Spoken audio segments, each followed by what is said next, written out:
Hi കുട്ടികളെ, ഇന്ന് നമുക്ക് ഒരു ആമയുടെയും മുയലിന്റെയും മനോഹരമായ കഥ കേൾക്കാം.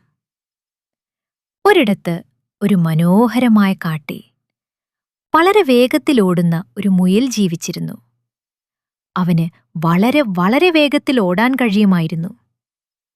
മുയൽ തന്റെ വേഗത്തിൽ വളരെ അഭിമാനിച്ചിരുന്നു. അവൻ പലപ്പോഴും മറ്റു മൃഗങ്ങളെ പരിഹസിക്കുമായിരുന്നു. അതുപോലെ തന്നെ ആ കാട്ടിൽ പതുക്കെ നടക്കുന്ന ഒരു ആമയുമുണ്ടായിരുന്നു. അവൻ പതുക്കെ നടക്കൂ, പക്ഷേ വളരെ ശാന്തനും സ്ഥിരതയുള്ളവനുമായിരുന്നു. ഒരു ദിവസം മുയൽ ആമയെ പരിഹസിച്ചു പറഞ്ഞു, "നീ വളരെ പതുക്കെയാണ് നടക്കുന്നത്. ഒരു ഓട്ടമത്സരത്തിൽ നീ ഒരിക്കലും ജയിക്കില്ല." ആമ പുഞ്ചിരിച്ചു പറഞ്ഞു, "എങ്കിൽ നമുക്ക് ഒരു ഓട്ടമത്സരം നടത്താം." എല്ലാ മൃഗങ്ങളും മത്സരം കാണാൻ കൂടി. മത്സരം തുടങ്ങി. മുയൽ വളരെ വേഗത്തിലോടി. വേഗത്തിൽ തന്നെ ആമയേക്കാൾ വളരെ മുന്നിലെത്തി. പക്ഷേ ആമ നിർത്തിയില്ല. അവൻ പതുക്കെ സ്ഥിരമായി മുന്നോട്ട് നടന്നു.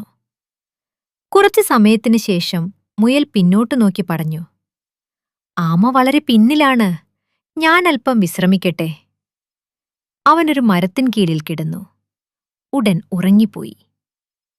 ഇതിനിടെ ആമ മുന്നോട്ട് നീങ്ങി. നിർത്താതെ നടന്നുകൊണ്ടേയിരുന്നു. അവൻ ഉറങ്ങിക്കിടന്ന മുയലിനെയും കടന്നു ശാന്തമായി പോയി. പെട്ടെന്ന് മുയൽ ഉണർന്നു. അവൻ ചുറ്റും നോക്കി. ആമ അവന്റെ മുൻപിലെത്തിയെന്ന് മനസ്സിലായി. അവൻ കഴിയുന്നത്ര വേഗത്തിലോടി. പക്ഷേ ആമ ഇതിനകം ലക്ഷ്യസ്ഥാനത്തെത്തി.